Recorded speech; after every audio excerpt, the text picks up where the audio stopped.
So good morning to all of you. First of all, thank you very much, Professor Puurunen, for your kind introduction and invitation to come to Aalto University and the Young Forum for Catalysis Scientists of the Finnish Catalysis Society. Yesterday evening we were talking that it is such an excellent idea, I think, to bring together the young researchers and to give you the opportunity also to present your own work. And then, as in every measurement, there's one outlier, and that is this talk, which is then the plenary talk on, of this day. But I do think that the interaction with you as young people and young scientists working in the field of catalysis is also very exciting for me. So I'm looking forward that each of you asks me at least one question. That can be at the end of the talk, it can be during the poster break. And be careful, if you don't ask it, I will ask you. What was your question? So be prepared, write at least one question or remember it, memorize it, because I'm looking forward to it, to discuss with you how you view a talk like this or about your own research. So once more, thank you very much for your kind invitation. The topic that I indicate here is about nanoparticles, effects of size and location. And what I would like to do is to go along this line, a few introductory remarks, and then on size and then on location of nanoparticles. So first on the introduction, these days when you do research, also in the field of catalysis, you cannot avoid saying a few words on climate change, so I will do so. Then the challenges for catalysis, and I will focus, since the examples are derived from that, particularly on the conversion of so-called synthesis gas. So first, climate change in one slide. And this is a slide that I took from a publication 2 years ago, which summarizes in a certain sense the whole debate, in the sense that on the vertical axis is the temperature increase relative to pre-industrial times. So we start from zero at around the year 1900 or so. And we plot, and I use the top horizontal axis, the cumulative amount of CO2 emitted due to, let's say, activities of people. And that's in gigatons, so billions of tons of CO2. So now we are about here. We have emitted about 1,500 gigatons of CO2 due to mainly burning fossil fuels. And that has brought about, we think, because that's not fully proven, but there's a considerable body of evidence that has brought about a temperature increase of about 1 degree C on our planet. Now, if the Paris Agreement holds, we will stick to 2 degrees C or below, and then we can read out how many CO2 still to go, which is another, roughly speaking, 1,000 gigatons. Well, you may say, okay, that's not, that's a lot. But don't forget that every year we emit about 35 gigatons of CO2, so it's only 30 years to go on the current level. And this is called the carbon budget, and that puts enormous constraints on the rate of implementation of renewables, on declining the use of fossil fuels and so forth. But this is basically how you could summarize the challenges ahead. Well, catalysis cannot do everything, but it can contribute in a certain way, and there are three aspects. One is do or contribute to reduction of CO2 emission by bringing about more efficient processes, higher efficiencies in the end use of products and fossil fuels, and also carbon capture and storage. So that is to take CO2 from flue gases and store them at a safe place. So this is something where catalysis plays a role. In a kind of a transition period, other feedstocks may come in other than fossil fuels, for example, biomass.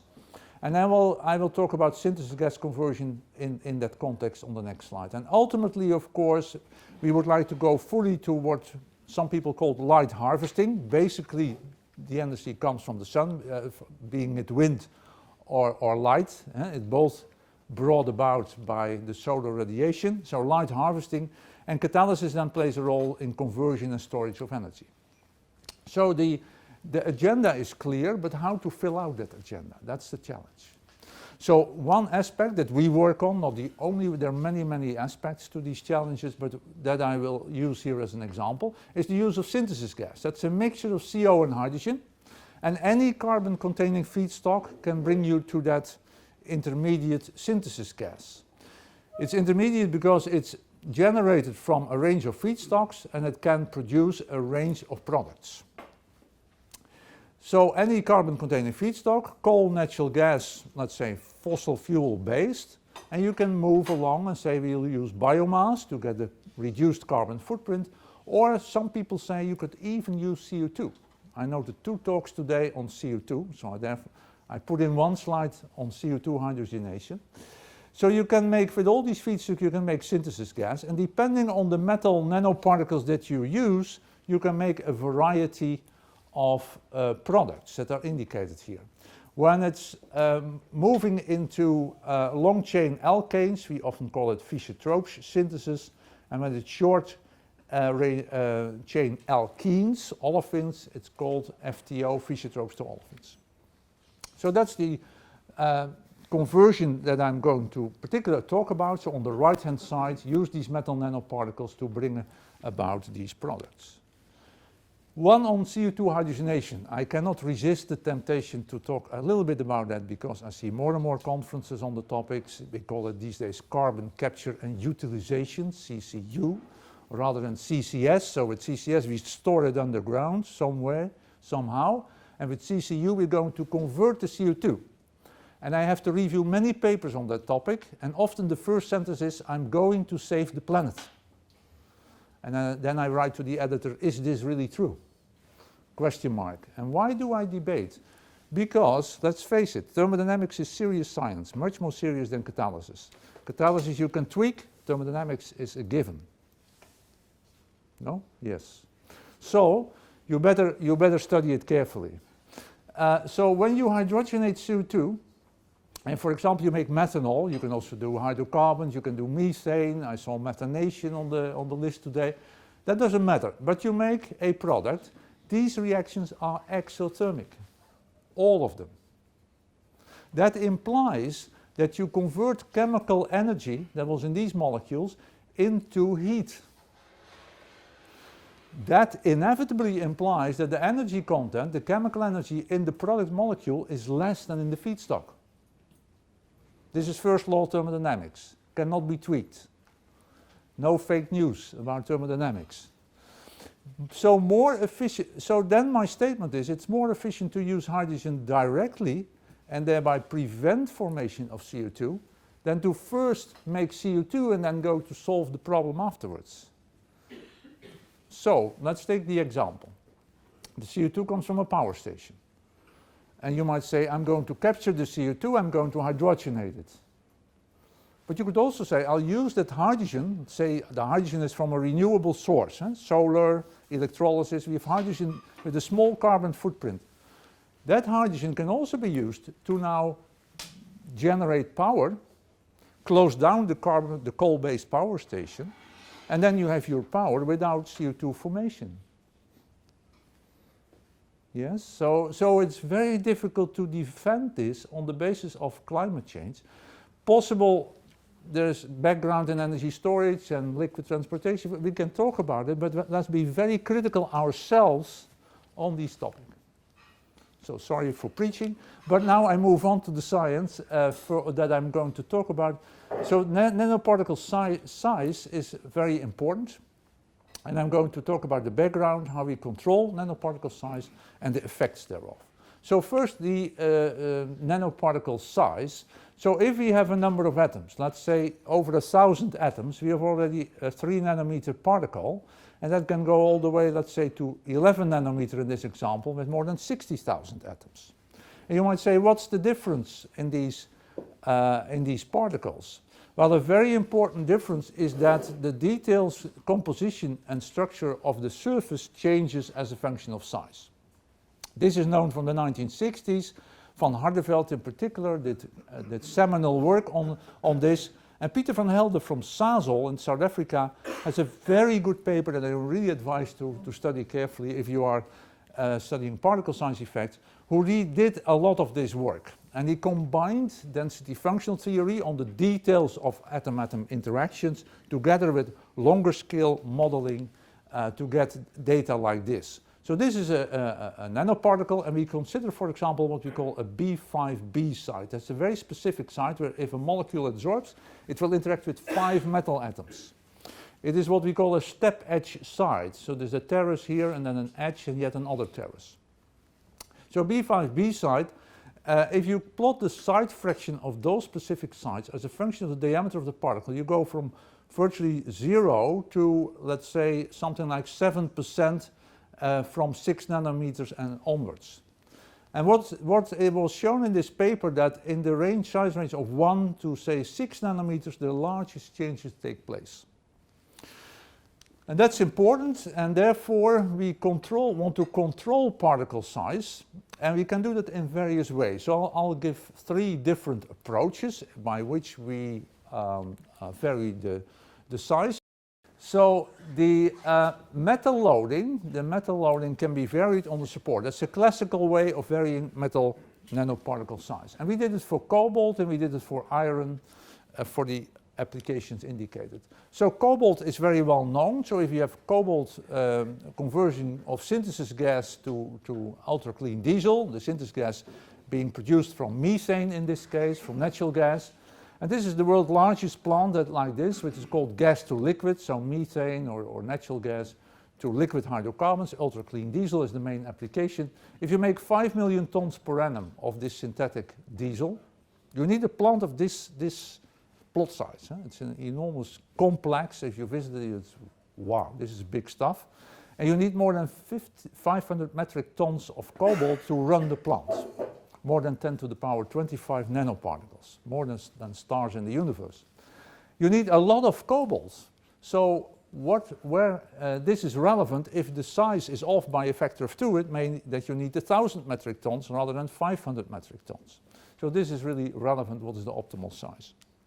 So that problem we studied by simply changing the weight loading, 1 weight percent, 13 weight percent, with carbon nanofibers for all kinds of reasons. This is high aspect ratio graphitic carbon as support material, and we vary the loading, and here we have 3 nanometer particles and here about 8 nanometer particles. And using this technique with different precursors and impregnation techniques, we could vary the size from 3 to 25 nanoparticles.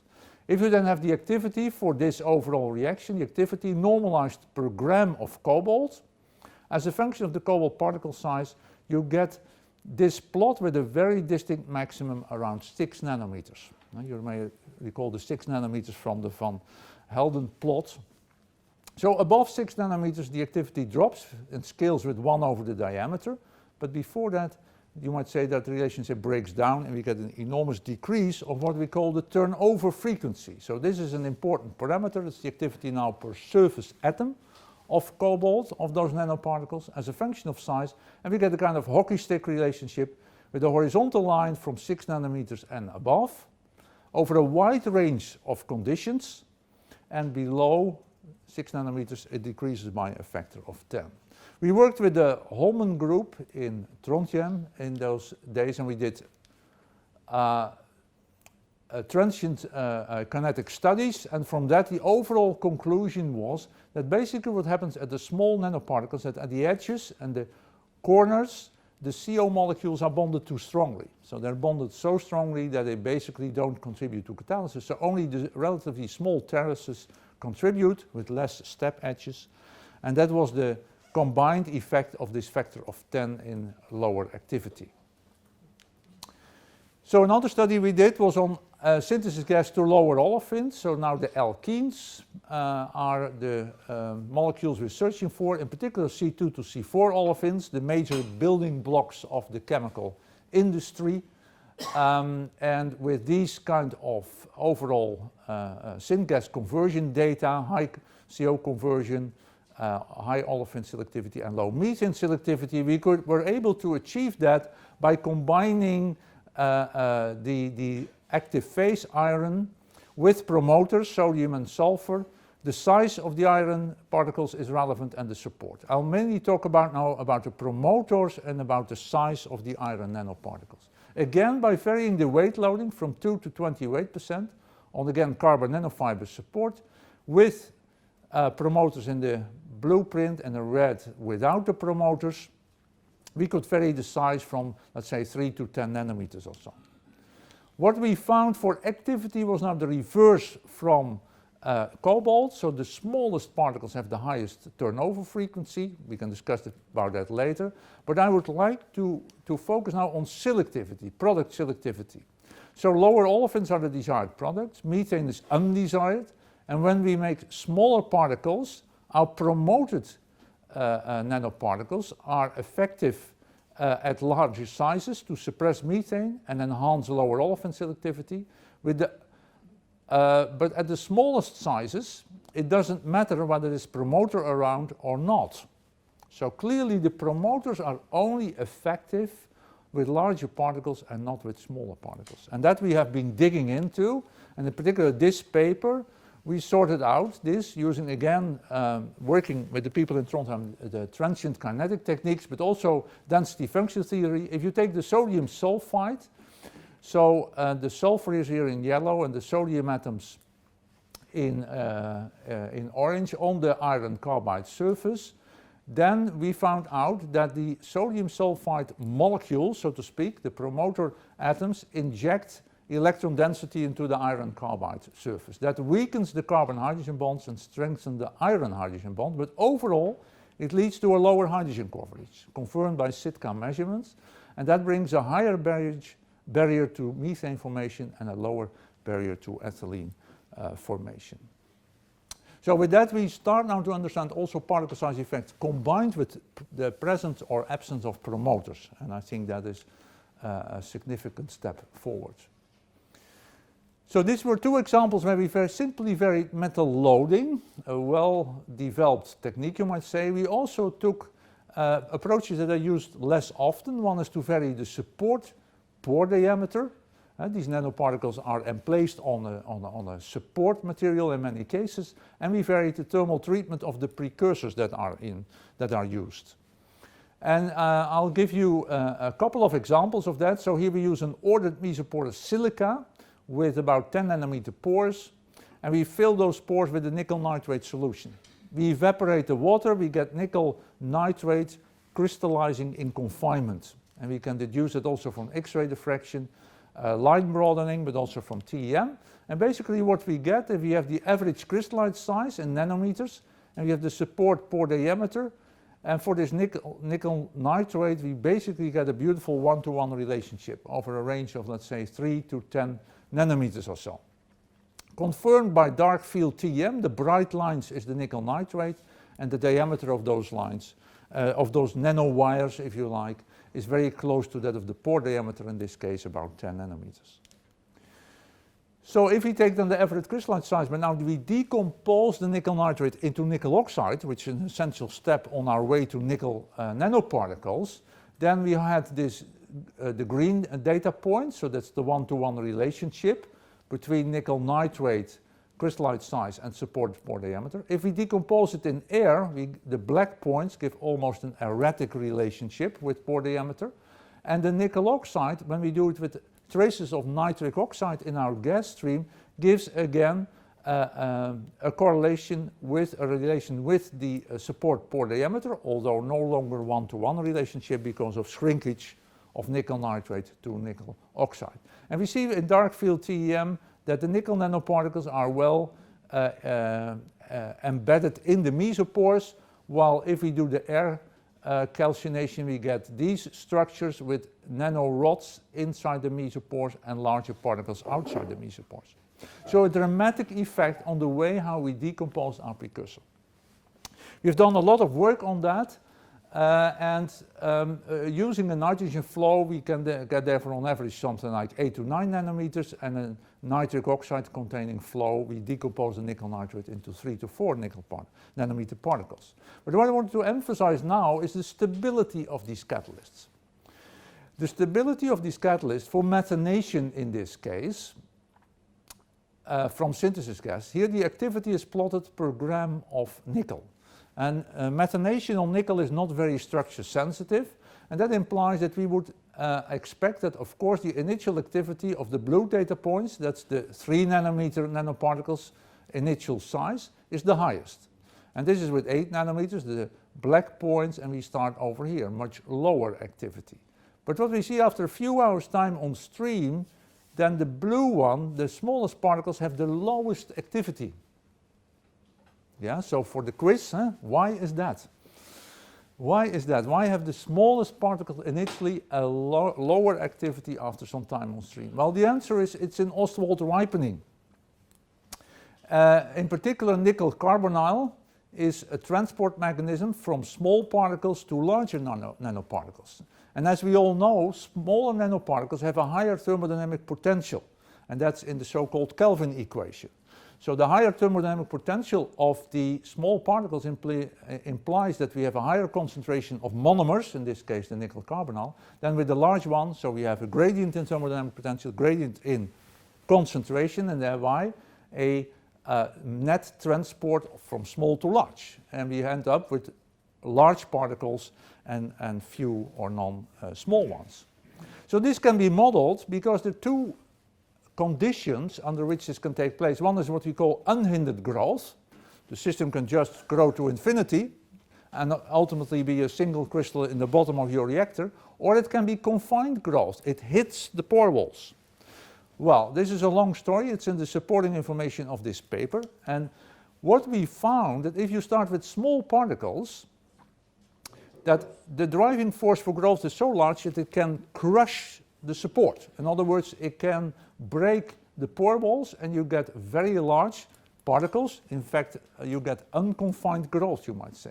If you start from large particles, the driving force is smaller, the elastic forces can cope with the growth and you grow until you hit the pore walls and the growth stops. And this implies why this grows tremendously and the activity drops very low, much lower than when you start initially larger and you get some growth but much more modest and you are leveling off to a quite stable system. So larger is better, and this we have seen in other systems. Today we'll talk about aqueous phase reforming, and we saw for nickel that if you start very small, the ratio of final over initial size goes up above 20 for small particles, and it's only a factor of 2 or so growth when you start with large particles.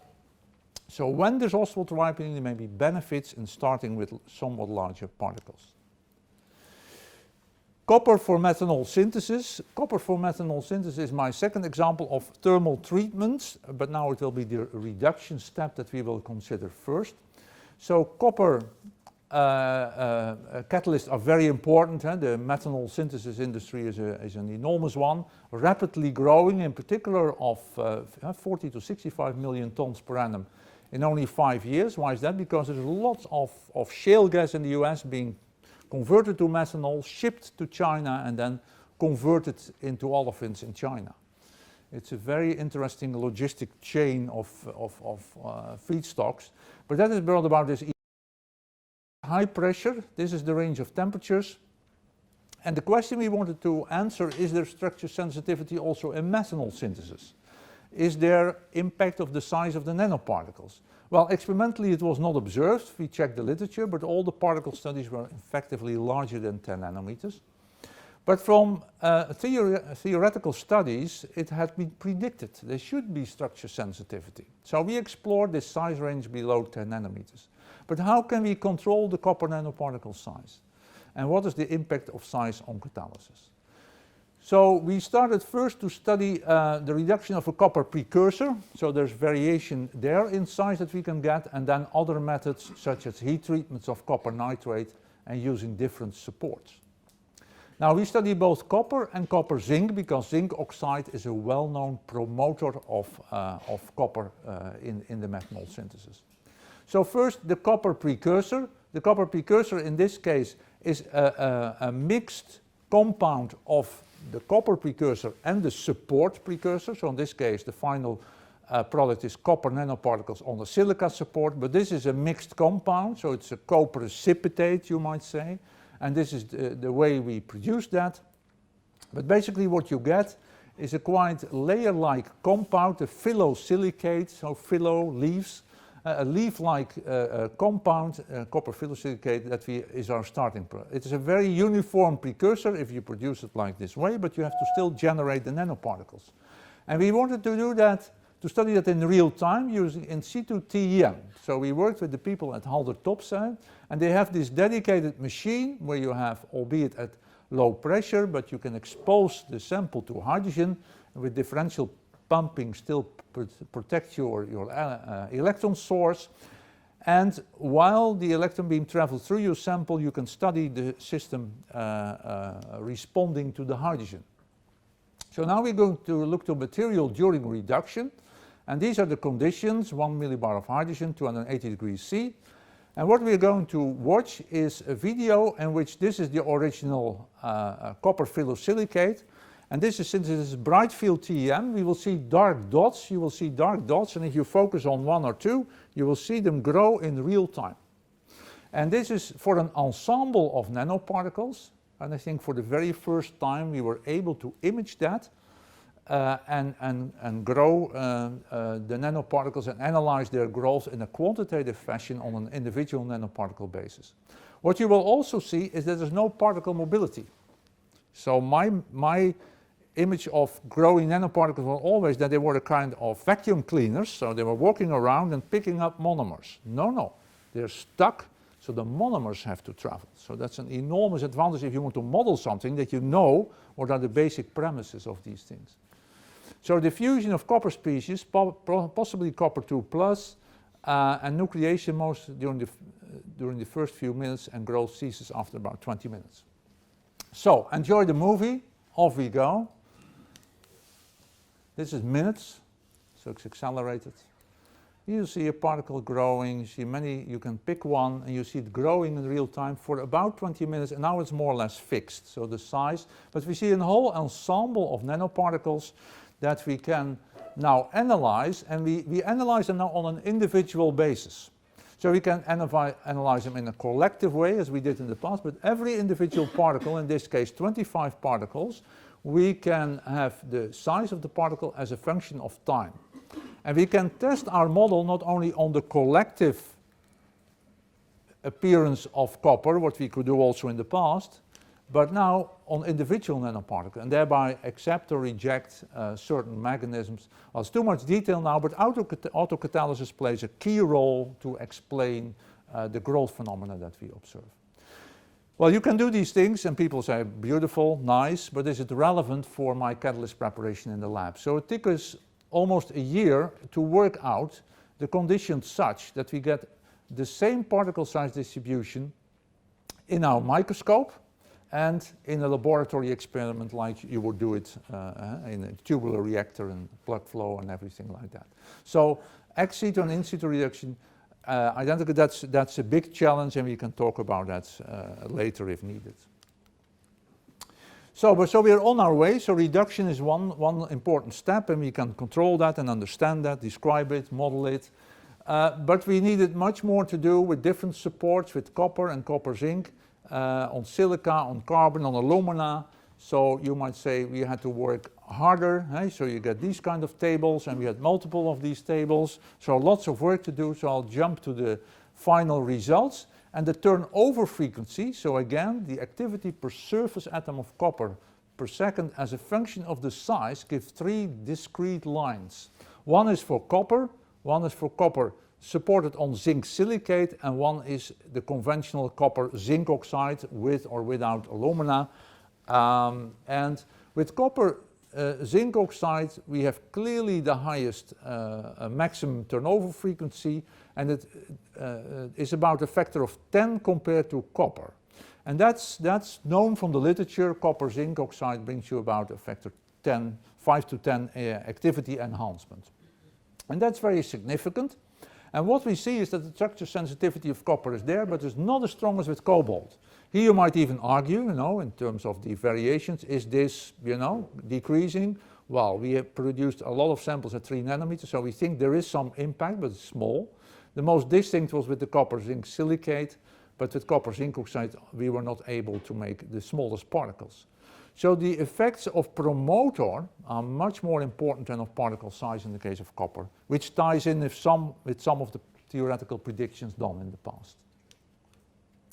So size effects are significant. We studied a number of those, and we see many studies ongoing also for other systems these days. A topic that is studied much less and that I like very much because we work on it lately a lot is the effect of the nanoparticle location. Because you might say size matters. Well, of course, size matters. If you buy a house, what do you see? How big is the house? But the second thing you should check is where is the house located? Because you cannot easily change that. So you better take care. The nanoparticle location has two distinct relevances, you might say, for catalysis. One is what's the distance to the next nanoparticle? So again with houses, what's the distance to your neighbor? And what's the nature of the neighbor? Not unimportant when you buy a house. Anyway, so the distance between the nanoparticles is relevant. And the other one, if it's a bifunctional catalysis, what's the distance to another catalytic function? So we will see two of those examples. So one is nanoparticle location with respect to each other. Suppose this is my support area, and here are the nanoparticles, and they're more or less clustered together, they're very close together. So I have a large support surface area where there's no nanoparticles, and some have high density domains of nanoparticles. This is a more uniform distribution of the nanoparticles, and this matters for the overall performance of my catalyst, as we will see in a minute. So how do we control the location? Well, often we don't. I note in many papers that people not even consider location. So how was the distribution of my nanoparticles? But it matters. So we control it by the drying step after impregnation. And again, the thermal treatment of the precursor after impregnation and drying. And we'll give an example of that in the case of copper. So copper on silica, thermal treatment. If you have copper nitrate deposited, so you impregnate the copper nitrate solution, evaporate the solvent, you get copper nitrate, and in many cases you have patches indicated in red, patches of copper nitrate, and other areas are empty. So it's very non-uniform. This is something that happens a lot in catalyst preparation. So you impregnate, you dry, and then you get what we call the coffee stain effect. You know the coffee stain effect? So you spill some coffee on your white clothes and you think, yeah, it's reasonably uniform, it doesn't, I don't note it, but the next morning you come back, it's a brown ring, very distinct in your white clothes. Yeah, you know the coffee stain effect? Otherwise you can do it during the break.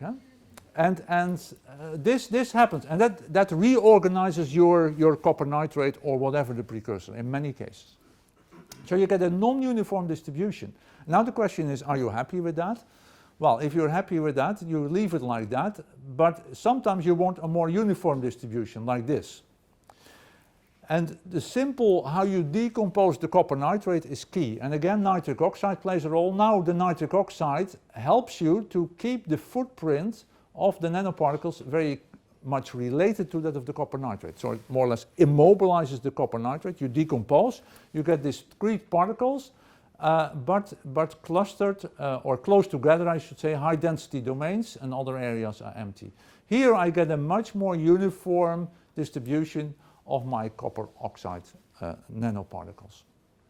So with the nitric oxide calcination, short interparticle spacing, with nitrogen calcination or air, large interparticle spacing. It's in the nitrate chemistry, whether you make a basic copper hydroxynitrate or a anhydrous, rather mobile species that redistributes over your support. So that's in this paper, we sorted it out, and then we started to apply this to our copper zinc systems, which are very interesting for methanol synthesis, and we used an ordered mesoporous support, and we impregnated with copper and zinc nitrate solutions, we dried, then we do the heat treatment in two ways, nitrogen, get uniform distributions, or nitric oxide, high density domains. And then we do the catalysis, and we see the impact. So first, this is from electron tomography, so we tilt samples and reconstruct the whole three-dimensional object. The nitrogen calcination uniform, NO calcination non-uniform. We will see the mesopores in this direction, and dark dots are the nanoparticles. So off we go, And here we see a quite uniform distribution. Here you see certain pores very much stuffed with nanoparticles and other pores are empty. So we have an enormous redistribution during drying, and after NO calcination that is maintained. And here we have the redistribution of the nanoparticles, and we get a very uniform distribution of nanoparticles. The size is very close, 6 versus 8 nanometers, and the loading, the overall copper loading, is the same in both systems. We can also do volume rendering, so this is the uniform distribution, and this is the very much non-uniform distribution. Well, this is from electron tomography. This is very small sample size, so is it relevant for my overall catalyst? Well, we published later on that with small angle X-ray scattering we can analyze the differences, first of all, of the support. We get this very discrete diffraction pattern, the Bragg diffraction of our pore system, but the background carries information on how uniform the electron density is and how periodical it is. And when you get a uniform distribution of nanoparticles, you get some enhancement of overall non-uniform, but much stronger when some pores are filled and other pores are empty. So from this background, we could model the extent to which pores are filled or pores are empty. So it's not only electron tomography, also small angle X-ray scattering gives this information. If you do the catalysis, not surprisingly, uniform distribution, stable, relatively stable catalyst, high density domains, you get a much stronger deactivation. So most likely there's some particle diffusion and coalescence occurring in these systems. So particle distribution matters. We went on to study other examples where we used ion adsorption versus ion exchange. I'll explain in a minute what we're talking about. And now we have bifunctional catalysts. So I'll focus now on platinum alumina combined with zeolite. So here is now the concept. So we have a zeolite, and the zeolite is a solid acid, and a solid acid carries acidic protons. So it burns at acid sites, and they're important in carbenium ion chemistry. But how do we get carbenium ions? Well, usually because we have metal or metal sulfide particles, and these metals are active in alkane dehydrogenation. So we will see on the next slide.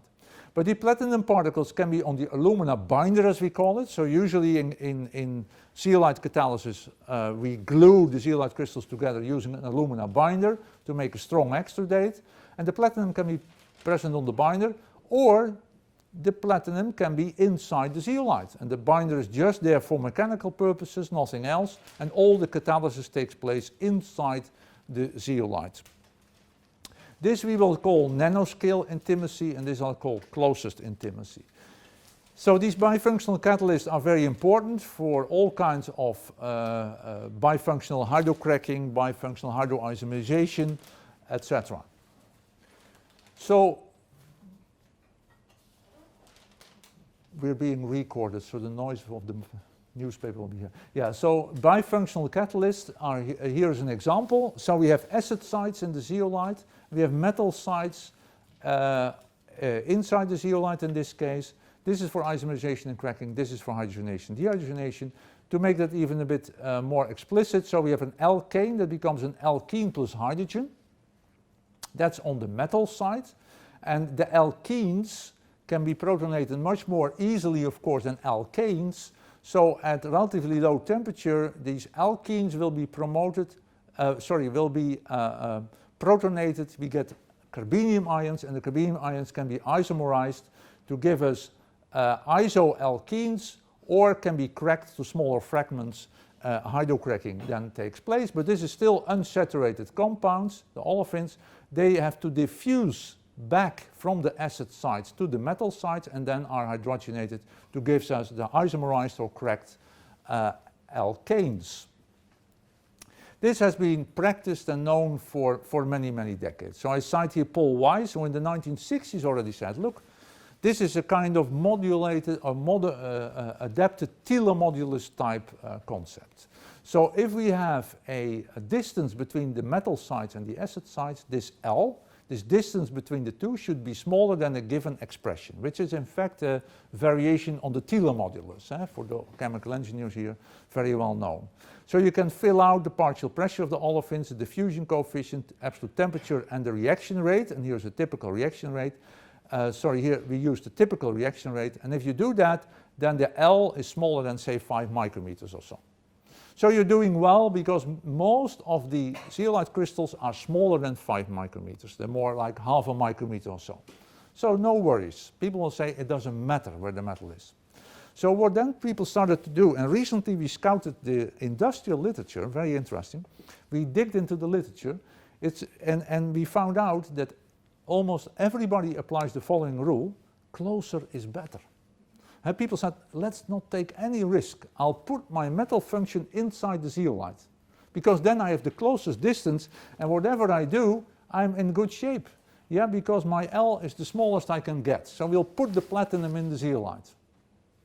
Now, we were a bit stubborn, because we said, look, all these industrial catalysts, and I'll give you here a bit enlarged picture. So if you take a slice of an extrudate, so the macroscopic catalyst body, but you cut it in small pieces, but you maintain the mechanical integrity at the micrometer scale, you see these zeolites. So this is a zeolite Y, crystals of about half a micrometer or so.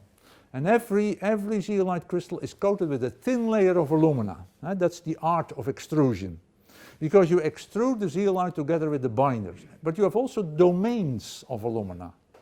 You see that is in red. This is from EDX. Aluminium mapping is red. Silicon mapping is green. So now we can, if you see this image, and this we can do easily now with modern EDX detectors in a TEM, then we thought, well, why not put the platinum on the alumina and compare it with platinum on the zeolites? So, and that can be done very easily, because if you take H2PtCl6 as precursor, you may drive the alumina, based on point of zero charge and all these well-known concepts from colloidal chemistry. If you select the pH properly, the H2PtCl6, in particular the PtCl6 2- will just be electrostatically bonded to the protonated OH groups of the alumina. So you're below the point of zero charge, you have a positively charged, net positive charge on your alumina surface, and you interact with the anions. And so the Regal-Buto group in particular studied this at length, I would say, if you know the literature. So we know very well how to do that, but the funny thing is that the Brunstad acid sites of the zeolites are ready to go for exchange with cations. So if you take the NH342 plus cation, it will just exchange, and again you have to tweak pH and do things, but just for simplicity, it's simply ion exchanging this precursor to the protons. And then what you get is this. This is really from the first experiment. So we have our STEM EDX, and now in green is silicon mapping, so that's the zeolite Y with the silicon to aluminum ratio of 30, so it's dominated by silicon. So this is silicon, this is alumina, that's in red, and the yellow dots is the platinum elemental mapping using EDX. So you see it is as if you have beef and vegetables, and today you want the pepper on the beef, and the next day you say, I'll put the pepper on the vegetables, and see how it tastes. That's catalysis, right? We like to compare it to food preparation. Anyway, so the catalyst preparation now gets really precise in the sense that at a nanometer scale, on a macroscopic sample, because you can do these things easily in surface science with masks and things, that's very easy. But on a powder, it's new stuff. So we were very enthusiastic about it. The platinum on the binder, platinum on the zeolite. And we went to Johan Martens. Johan Martens is a world-leading expert in hydrocracking. And we said, Johan, we did a fun experiment on Friday afternoon. Platinum on binder, platinum on the zeolite. Could you investigate this in your advanced hydrocracking research? He said, of course, but I already know the answer. This will be the best catalyst. I said, well, but check it anyway. So he did. and I'll skip the XPS. So I'll just go to the catalysis. And what did he find? He found that if you use NC10 as feedstock and then NC19 as feedstock, and I'll focus on those, this is a branch molecule, complicated stuff. Let's make the normal alkanes. You see the activity for red where is platinum on the alumina and green is platinum on the zeolite, activity-wise very close, like Paul Weiss predicted. The telomodulus behaves. But the selectivity was the other way around than expected. We get much more isomerization, the filled symbols, in the case of the platinum on the alumina, the nanoscale intimacy as we call it. And even more importantly, for example, if you take NC10 and you give a 35% hydrocracking conversion, you get identical product pattern between the two. The referee asked, is this really not the same data? No, it was two different samples, but we got identical data for the selectivity. While with NC19 we see that, for example, C4 formation, starting from C19, so it's secondary hydrocracking, much more pronounced when the platinum is in the zeolite than outside. So now we are continuing this research, and I'll show you here platinum on ZSM5 with normal heptane, a much lighter feedstock. And here we see, since this is the diffusion limited process, we know that from all kind of literature, so that the conversion as a function of temperature is way different when you put the platinum inside the zeolite. It's much less active, so at T50, let's say, it's a 30 degrees C difference or something like that when you put the platinum on the binder. So what's the current thinking behind this? And we're digging deeper into it. If you have a zeolite crystal, here indicated that only the outer surface of the zeolite is really contributing to this catalysis. And that implies if I have my platinum on the binder in red, I get my olefins on the binder, they have to diffuse to the pore mouth, I get a gradient in iso-olefins back to the platinum, only a short diffusion distance, and I get high selectivities to isomerization. Here I do everything inside the zeolite, and it goes forth and back and forth and back. So the chance that my iso-olefins are not protected by a hydrogenation but get secondary reactions are enhanced. So that's the current proposal that we have. We're doing a lot of research on that to dig deeper into this. So we talked about size. So as I said, like houses, size matters, but don't forget location. We have a host of techniques to control these things, and we're making, I think, progress in that. I would like to acknowledge our funding, which is on the one hand from the world of science and on the other hand on the world of industry. But perhaps even more important, acknowledgement of the people, the cooperations nationally and internationally, but from our university, postdocs, PhD students, also I mentioned here Harry Bitter, who now moved to Wageningen University, Professor Petra de Jong, and please note the silent H, no only professional relationship. So Professor Petra de Jong, who worked with me for a long time, is now a full professor in the field of nanomaterials and catalysis. And Assistant Professor Jovana Zesevic, who works at the interface of electron microscopy and catalysis that I discussed a lot. And finally, thank you for your attention and welcome to Utrecht. It's great to be here. Thank you very much.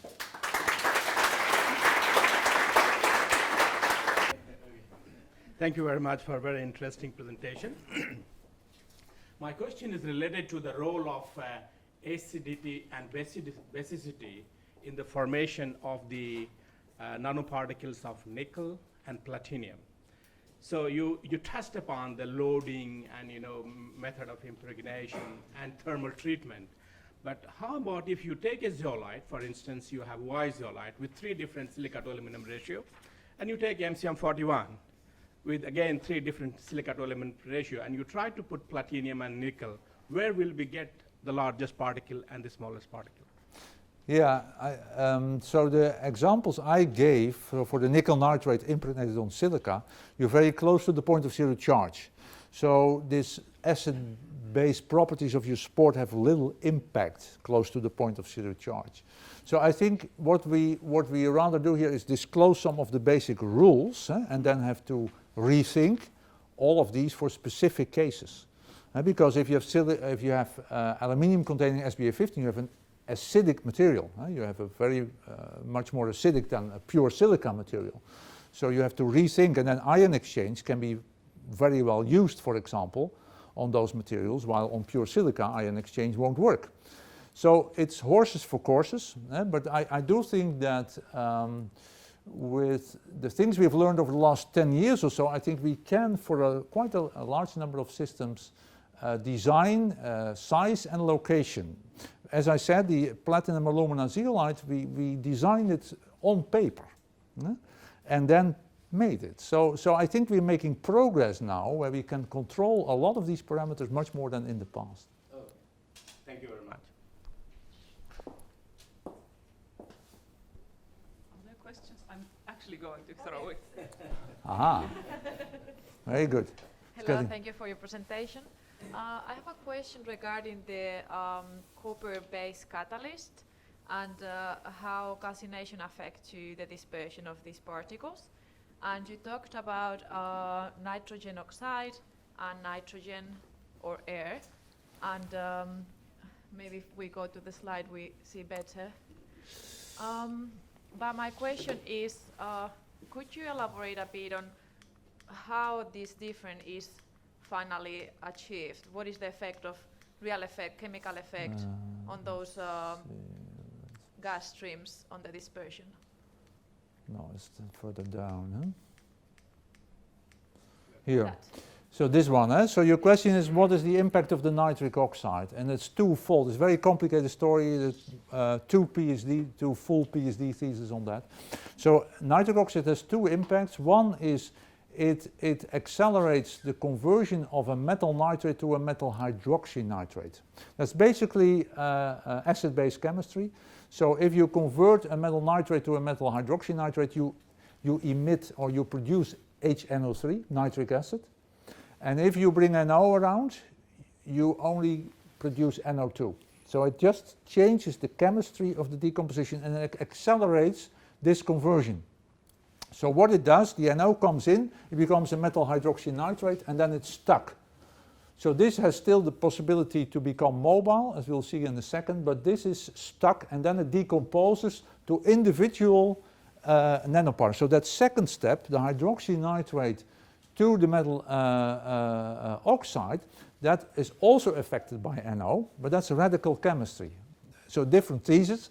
And we study that for nickel and for copper and for cobalt, and it has a great impact on the rate of decomposition. So the rate of decomposition is moderated in the case of NO being present because of different radical chemistry. While if NO is not present, it's almost an explosion. So metal nitrates, if you decompose them, give entropic explosions. It's endothermic chemistry, but it's entropic in the sense of making lots of gas. And that we see in differential scaling calorimetry as a spike in our endothermic decomposition. If there's NO around, you get a very moderated peak for the heat consumption of the decomposition. So it's very different chemistry.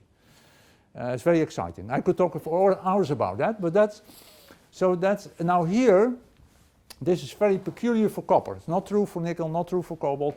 It is anhydrous copper nitrate. So the PhD student one day came into my lab and showed the reactor where she did it, and she had a black ring on the reactor. I said, now we know.